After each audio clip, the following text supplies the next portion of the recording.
মধ্য হাওড়ার এক ফ্ল্যাটে ঘটে গেল চাঞ্চল্যকর খুনের ঘটনা। মৃত ব্যক্তি পেশায় ব্যবসায়ী রবি প্রসাদ। পুলিশ সূত্রে জানা গিয়েছে, বিবাহ বহির্ভূত সম্পর্কে জেরে এই নৃশংস হত্যাকাণ্ড। মূল অভিযুক্ত বিকাশ চৌধুরীকে ইতিমধ্যেই গ্রেপ্তার করেছে শিবপুর থানার পুলিশ।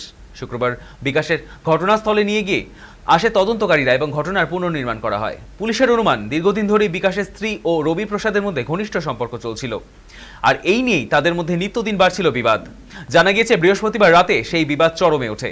উত্তেজনার বশে বিকাশ ধারালো অস্ত্র দিয়ে রবিকে আঘাত করে। গুরুতর জখম অবস্থায় ঘটনাস্থলে মৃত্যু হয় তার। খুনের পর এলাকা জুড়ে ব্যাপক চাঞ্চল্য ছড়ায়। ঘটনার কিনারা করতে স্থানীয়দের জিজ্ঞাসাবাদ শুরু করেছে পুলিশ।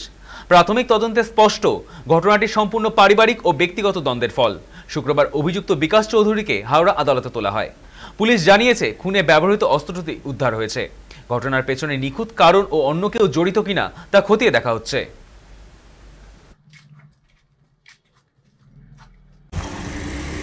হ্যাঁ, প্রত্যেক দিনে আসে। আমার বউয়ের বয়ফ্রেন্ড আছে।